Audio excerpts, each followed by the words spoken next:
Hey everybody, thank you for coming back to the spoiler cast of the film with no name. That we're going to be doing The Shape of Water today. So if you haven't seen The Shape of Water, stop what you're doing right now, press pause, go watch The Shape of Water, watch our previous episode, then come on back. Because we are about to spoil this movie for you. You would make a great flight attendant. Oh, thanks. So, starting off this movie, it starts with a beautiful shot going through this woman's apartment and Richard Jenkins' voiceover. Everything's submerged in water. Everything's floating around. The landlord is pissed. Yeah, he would be pissed. Like, the water rot. And she's floating there, sleeping, and as she floats down to her couch that she sleeps on, it's a dream. She wakes up, we see that she is this janitor in this weird top-secret facility. She works nights. Yeah. They introduce Octavia Spencer. And who's her friend. Yeah, who's her friend who works there. Yeah. And then Michael Shannon, who kind of... Yeah, Strickland. They're bringing this tank full of water, and there's something in there. Strickland's new. He's head of security. Yeah, he's head of security. Yeah. His character introduction in this movie is brilliant.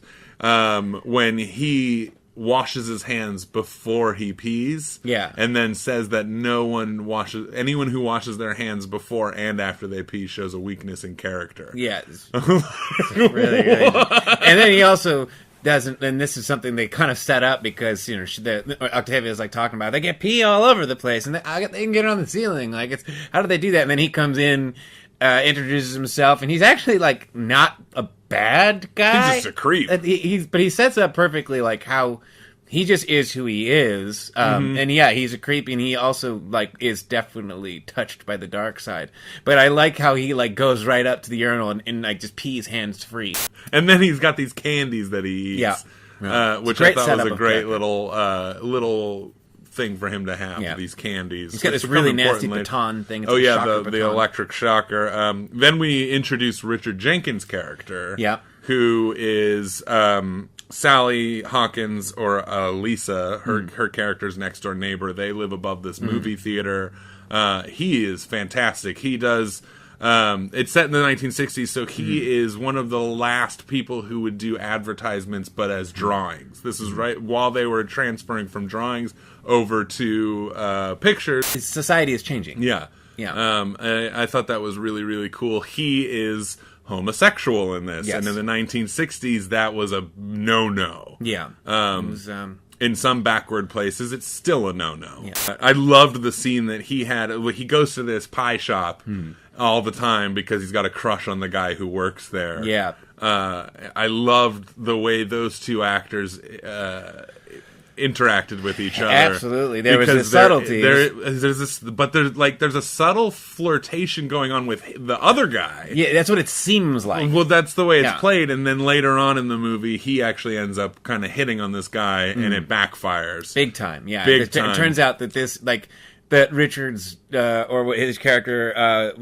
Giles's dream is not a reality. It's not going to happen. Yeah. In fact, it's much worse than he could have ever imagined. You know, he's not only homophobic, but he's also a racist. This guy young works guy at this pie shop, and I thought he was fantastic. He was really good. There's just so much going on in this film. Every character kind of personifies a different thing, a different either one side of bigotry or the other. I think the way they did Michael Shannon's character was really, really cool. Well, first off, he buys a car that the Cadillac. Yeah, it's the car of the future because he's the man of the future.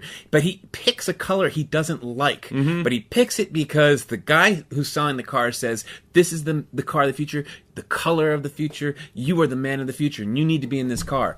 So he picks that car, even saying, "I don't like this color at all." Yeah. But then we go to his family, and we meet his family, and everything's yellow. Different color palette, right? Yeah. Most of this movie, everything is green. Absolutely. Everything. Yeah, the colors are picked very precisely, I think. And I think there's a definite reason for the yellow in him. He has sex with his wife, and it's brutal. It's a disturbing scene. It's a disturbing scene. It shows who he is and how he can't feel love. Like, he just can't love. And then we have this scene later on in the film where our two protagonists make love for the first time, and it's literally a woman making love to a monster. Yeah. Speaking of, we haven't even talked about the monster yet. We haven't talked. There is a monster in this movie, quote unquote monster. But my point being is that that scene is absolutely beautiful. Let's talk about Doug Jones's character. Okay, yeah, Doug Jones.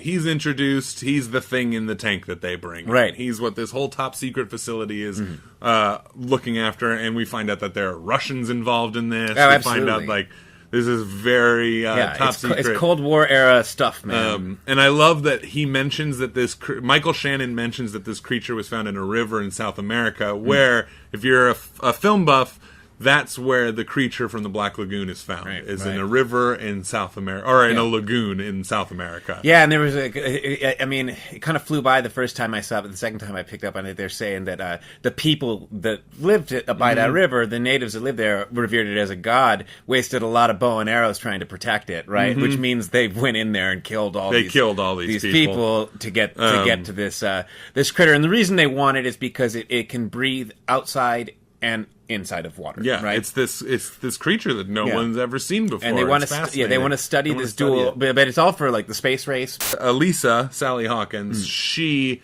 being this kind of outcast and very lonely person, forms a relationship with this creature. And their relationship together, they don't speak to each other once because Sally Hawkins is mute. Yeah. And this is a fish man. They have a lot in common. And also, this was set up earlier, we forgot to mention, she has these scars on her neck. The scars on her neck. And very, very briefly in dialogue, they mentioned that she was left on an orphanage step, right? Yeah. By the water, right? So, and then we move on. She's a mute. Yeah. And she, from the opening shot, she dreams of being underwater. She dreams of being underwater. All the time.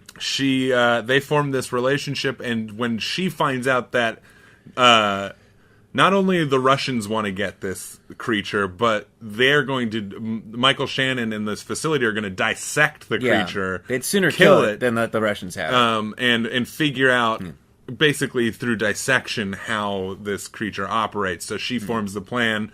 She's going to get this. Yeah. Meanwhile, our B story, we got Michael Stolbarg, who is who's the head scientist, but he's also a Russian spy.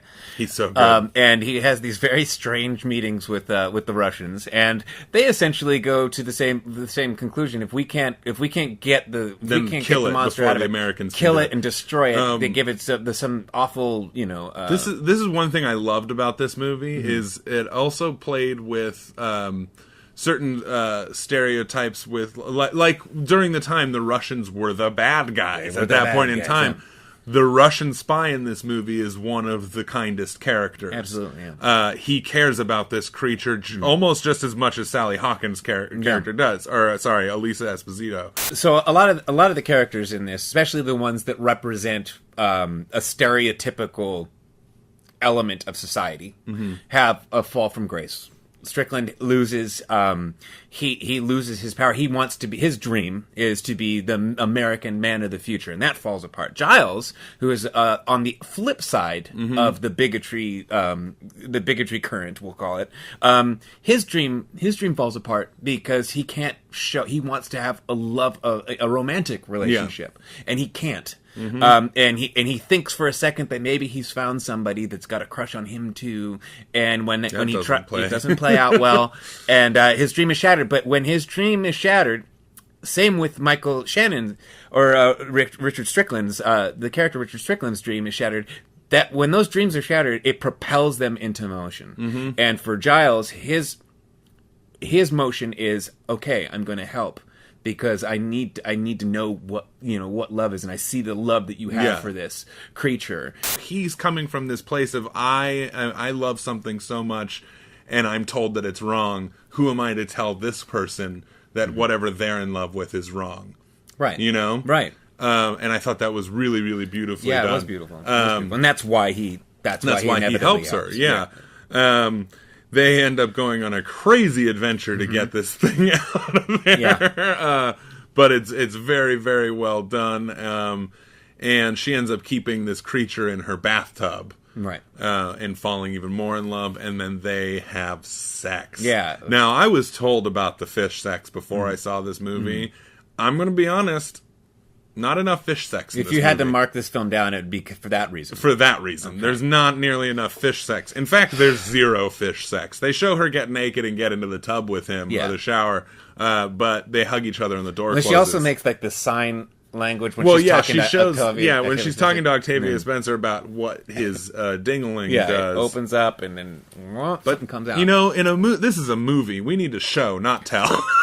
Michael Shannon finds out that it was Elisa, Giles, and Zelda, and worst of all, Dr. Robert Hofstetler, who is a Russian spy, that got this creature out of the facility. Right, and he goes on a rampage. Goes on the hunt. Yeah. The scene where he confronts the Russian spy is gruesome. Yeah.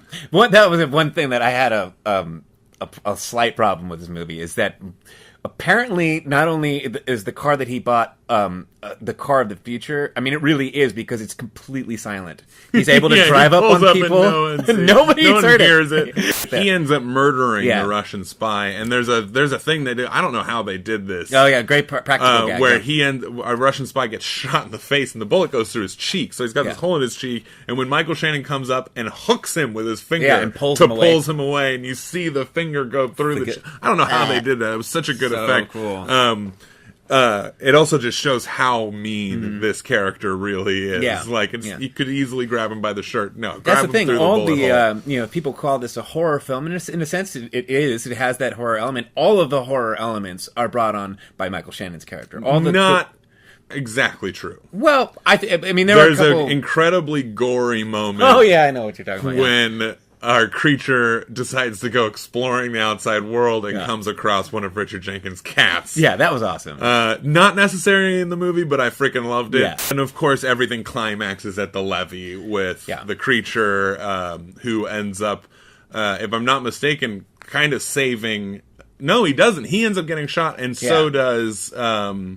Elisa. Yeah. And you're like, whoa, that's a crazy way to end this movie. I didn't see that coming. Yeah. But because he's a cool fish dude. And he's a god. And he's a god, he can heal. Which a lot of amphibious animals can do that. Yeah, like so it makes sense. Axolotl, I think is what you call it. Exactly. Strickland's trying to reload, and he approaches Strickland. Mm-hmm. And Strickland looks up to him and says, "You are a god." He sees him for his majesty and says, "You are a god." And then the fish man slices his throat open, and he falls into the water. Which that was a great gag. Yeah, he falls onto the wet ground and just dies. And cool. Our amphibious man takes Elisa into the water with her, and she, the scars on her neck open up. Yeah. And their gills. Yeah. Long story, incredibly not short. It's a happy ending. The two love interests, swim off into the ocean with each other. Yeah. Yeah. I loved everything about this movie. I've talked to some people who didn't like it, and they don't like it for the same reasons I like it. So it's obviously just a whatever your taste is. But I think this movie's damn near perfect. I thought it was brilliant. I think it's a masterpiece, and I think it should always be remembered as that. And I think it will. I think it'll stand the test of time. Yeah. All right, guys. So that's going to wrap it up here today. Thank you so much for stopping by and watching us yammer on about The Shape of Water. We want to know what you think of it. So comment down in that little comment section below. And we will see you in a couple days with another review.